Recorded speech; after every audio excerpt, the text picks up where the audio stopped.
Welcome to The Explainer. I am so thrilled you're joining us today. Look, if you're an IT operations pro, a cloud architect, or maybe a database administrator working within Oracle Cloud Infrastructure, you already know that managing your cloud resources effectively is literally the cornerstone of your operational success. But let's be totally honest for a second. The OCI agent landscape? It can feel incredibly complex. It's like a giant puzzle. We've got the Oracle Cloud Agent, the Management Agent, the Unified Monitoring Agent, and trying to navigate between all of them can be a pretty daunting task. But don't worry, today we are going to untangle this whole web and bring some crystal clear clarity to your OCI toolkit. So which OCI agent do you actually need? The stakes here are very real for your day-to-day operations. If you choose the wrong agent or even just configure it incorrectly, you aren't just creating extra work for yourself. You're actually creating huge blind spots in your system's health. You could totally miss critical performance metrics. Or, honestly, even worse, introduce security vulnerabilities by routing your logs improperly. Getting this right means seamless observability. But getting it wrong, well, that means you're flying blind. Okay, let's dive right into this and map out our structural toolkit for today.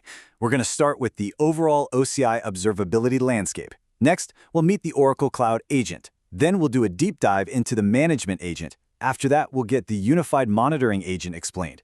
And finally, we'll wrap up by helping you choose your absolute ideal agent. All right, Section 1. Let's take a look at the broader OCI observability landscape. You can really think of OCI agents as the unsung heroes of cloud management and monitoring.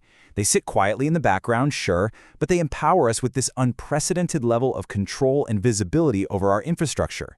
Now, the core problem a lot of IT professionals run into isn't a lack of tools. Actually, it's quite the opposite. It's overlapping capabilities. But picking the right one doesn't have to be a headache. Ultimately, our end goal here is seamless observability. We just need to figure out how to match your specific infrastructure target to the agent that was tailor-made to handle it. Moving right along to Section 2, let's meet our very first tool, the Oracle Cloud Agent. If you are running standard compute instances in OCI, this right here is your native starting point. The Oracle Cloud Agent, or OCA, is a lightweight process that manages a variety of plugins. And honestly, what I absolutely love about OCA is how incredibly simple it keeps things.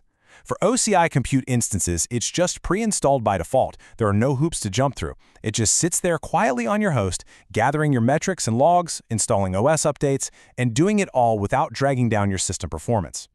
It's actually pretty amazing how many essential, out-of-the-box functions this one lightweight agent manages for us. You get bashed in for secure SSH access without even needing public IPs. You've got compute instance monitoring for all those vital health and capacity metrics. It handles your OS management service for updates and patches, and even vulnerability scanning to check for missing security updates. And crazy enough, that's just a fraction of the whole shebang. It also covers custom logs, block volume sessions, and Java lifecycle management. Now, I really want to emphasize a golden rule here, taken directly from the source material. Listen to this. It is considered the best practice to use Oracle Cloud Agent whenever it is possible. Seriously, if you're running supported OS versions, like Oracle Linux, CentOS, Ubuntu, or Windows, on standard compute, and OCA covers what you need, you stop right there. It's fully integrated, highly manageable, and super secure. Okay, let's shift gears to Section 3 and see what happens when we need to go beyond those standard compute tasks. Enter our heavy-duty bridge, the Management Agent. Let's define this powerhouse. The Oracle Management Agent, or OMA, is a service providing low-latency interactive communication and data collection between OCI and your IT targets. While OCA is fantastic for standard compute, OMA is your heavy lifter. It is custom-built for complex environments and hybrid IT setups. And here's a really cool fact. OMA can actually be enabled as a plugin within the Oracle Cloud Agent, or, if you prefer, you can install it completely independently using zip or RPM files. So OMA unlocks a whole array of high-end services. First, you enable logging analytics. Next, you unlock database management. Then you can track your Java usage, and finally gather deep operations insights. Do you notice the shift here? We've totally moved away from just basic host health and stepped right into advanced application-level and database-level telemetry. If you need deep analytical insights into exactly how your complex apps and databases are performing, OMA is definitely the agent you want to deploy. Database administrators, you're definitely going to want to pay close attention to this. OMA is unequivocally your go-to tool. Why? Because the standard Oracle Cloud Agent does not support Oracle Base Database Service or Oracle Exadata Database Service dedicated, but OMA absolutely does. If you need to collect Base DB logs, Exadata alert logs, trace files, or if you need to onboard your on-premise or rack databases into the OCI Database Management Service, you must use the Management Agent. It is the literal bridge connecting your heavy-duty databases to OCI's advanced observability platforms. All right, let's pivot to our third tool in Section 4. The Unified Monitoring Agent. So, the Unified Monitoring Agent, or UMA, has a very distinct identity. It is a FluentD-based open-source agent. Now, unlike OCA or OMA, which handle a huge variety of monitoring and management tasks, UMA is basically a specialized funnel. Its primary, laser-focused job is log ingestion.